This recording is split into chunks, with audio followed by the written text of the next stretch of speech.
Hi friends, தேடும் உறவுகள் அனைவருக்கும் வணக்கம். நம்மளோட சேனலில் வழங்கக்கூடியதுன்னு பார்த்தீங்கன்னா முற்றிலும் இலவசமான வரன் பதிவுங்க. ஸோ இந்த பதிவில் கூட உங்களுக்கு மனதிற்கு பிடித்த வாழ்க்கை துணை அமையலாம். வாங்க இன்றைய வரன்களை பார்ப்போம். பெயர் கௌதமி, வயது 37 வயது ஆகுதுங்க. ராசி மீன ராசிங்க. ஜாதின்னு பார்த்தீங்கன்னா இந்து மதத்தை சார்ந்தவங்க. ஜாதி எதுவாக இருந்தாலும் சம்மந்தம்னு சொல்லியிருக்காங்க. படிப்பு 12ஆம் வகுப்பு முடிச்சிருக்காங்க. இவங்க பியூட்டிஷியனாக வேலை பார்த்துட்ருக்காங்க. சொந்தமாக பியூட்டிஷியனாக வேலை பார்த்துட்டு சொல்லியிருக்காங்க. இவங்களோட திருமண நிலைன்னு பார்த்தீங்கன்னா செகண்ட் மேரேஜ் தாங்க. ஸோ வரக்கூடியவருக்கு ஃபஸ்ட்டாக இருந்தாலும் ஓகே, செகண்டாக இருந்தாலும் ஓகேன்னு சொல்லியிருக்காங்க. இவங்களுடைய முகவரின்னு பார்த்தீங்கன்னா தேனியை சார்ந்தவங்க. மணமகளுடைய வசதி நிலைன்னு பார்த்தீங்கன்னா இவங்க ஓரளவு சாதாரண குடும்பத்தை சார்ந்தவங்க தாங்க. சொந்த வீடு இருக்கிறதா சொல்லியிருக்காங்க. அது இல்லாமல் கொஞ்சம் கடை, ஒரு 2 கடை வாடகைக்கு விட்டுக்கிறதா சொல்லியிருக்காங்க. இவங்களுடைய எதிர்பார்ப்புன்னு பார்த்தீங்கன்னா வரக்கூடிய மணமகன் தன்னை நல்லா புரிஞ்சுக்கிறவராக இருக்கணும், தன்னுடைய ஃபேமிலிக்கு ஓரளவு சப்போர்ட் பண்ணுறவராக இருக்கணும்னு கேட்டிருக்காங்க. ஸோ இந்த மணமகள் தன்னோட ஃபோட்டோ கொஞ்சம் மறைச்சி போடுங்க, நேரில் கேட்குறப்ப ஃபோட்டோ கொடுத்துருங்கன்னு சொல்கிறதுனால ஃபோட்டோ கொஞ்சம் மறைச்சி போட்டிருக்காங்க. ஸோ இந்த மணமகளுடைய எதிர்பார்ப்புன்னு பார்த்தீங்கன்னா மணமகன் ஒரு டிகிரி படித்திருந்தாலும் ஓகே, படிப்பு குறைவாக இருந்தாலும் பிரச்சனை இல்லைங்க. ஓரளவு மிடில் கிளாஸ் ஃபேமிலியாக இருந்தாலே போதும், மாப்பிள்ளைக்கு ஒரு சொந்த வீடு மட்டுமாவது இருக்கணும்னு கேட்டிருக்காங்க. ஸோ இந்த மணமகள் தன்னோட ஃபோட்டோ கொஞ்சம் மறைச்சி போடுங்கன்னு கேட்டதுனால ஃபோட்டோ கொஞ்சம் மறைச்சி போட்டிருக்காங்க.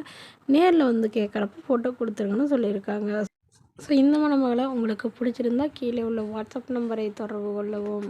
அடுத்த வரன் பேர் பார்த்தீங்கன்னா செல்வி, வயது 38 வயது ஆகுதுங்க. ராசி மேஷ ராசிங்க. ஜாதின்னு பார்த்தீங்கன்னா இந்து மதத்தில் ஜாதி தடையில்லைன்னு சொல்லியிருக்காங்க. படிப்பு பிஎஸ்சி முடிச்சிருக்காங்க. இவங்க ப்ரைவேட் கம்பெனியில் வேலையில் இருக்காங்க. இவங்களோட திருமண நிலைன்னு பார்த்தீங்கன்னா செகண்ட் மேரேஜ் தாங்க. ஸோ வரக்கூடிய ஒரு ஃபஸ்ட்டாக இருந்தாலும் ஓகே, செகண்டாக இருந்தாலும் ஓகேன்னு சொல்லியிருக்காங்க. இவங்களுடைய முகவரின்னு பார்த்தீங்கன்னா ராணிப்பேட்டையை சார்ந்தவங்க. மணமகளுடைய வசதி நிலைன்னு பார்த்தீங்கன்னா இவங்க ஓரளவு வசதியானவங்க தாங்க. வீடு நிலம் வசதியெல்லாம் இருக்கிறதா சொல்லியிருக்காங்க. இவங்களுடைய ஹஸ்பண்டோட அண்ணா வீட்டில் அண்ணா கடை வேலைக்கு தாங்க இவங்களும் போகிறதா சொல்லியிருக்காங்க.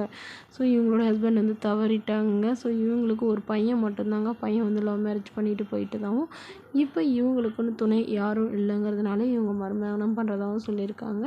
ஸோ இதனால் தன்னை நல்லா புரிஞ்சுக்கிறவராக இருக்கணும். வரக்கூடியவருக்கு திருமணமாகி குழந்தை இருந்தாலும் நான் ஏற்றுக்கிறேன், அதாவது திருமணமாகி இருந்தாலும் ஓகே தாங்க, நான் ஏற்றுக்கிறேன்னு சொல்லியிருக்காங்க.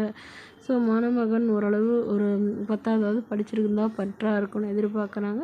ஏதாவது ஒரு நல்ல நிரந்தரமான வேலையில் இருக்கணும்னு சொல்லியிருக்காங்க. ஸோ இந்த மணமகள் தன்னோட ஃபோட்டோ கொஞ்சம் மறைச்சி போடுங்க, நேரில் கேட்குறப்ப ஃபோட்டோ கொடுத்துருங்கன்னு சொன்னதுனால ஃபோட்டோ கொஞ்சம் மறைச்சி போட்டிருக்காங்க. இந்த மணமகளை உங்களுக்கு பிடிச்சிருந்தா கீழே உள்ள வாட்ஸ்அப் நம்பருக்கு உங்களுடைய முழு விவரங்களையும் உங்களுக்கு சென்ட் பண்ணுங்கள். நாங்கள் இந்த மணமகள் வீட்டாருக்கு அனுப்பி வைத்து இவங்களுக்கு ஓகேங்கிற பட்சத்தில் மணமகள் வீட்டாரின் ஃபோன் நம்பர் இலவசமாகவே வழங்கப்படுங்க. இதற்கு கட்டணமாக ₹1 கூட செலுத்த தேவையில்லை. இது முற்றிலும் முழுக்க இலவசமான வரன் பதிவு மட்டுமே. இதுபோன்ற இலவசங்களை பெற நம்மளோட சேனல் சப்ஸ்கிரைப் பண்ணிக்கோங்க. தேங்க்யூ.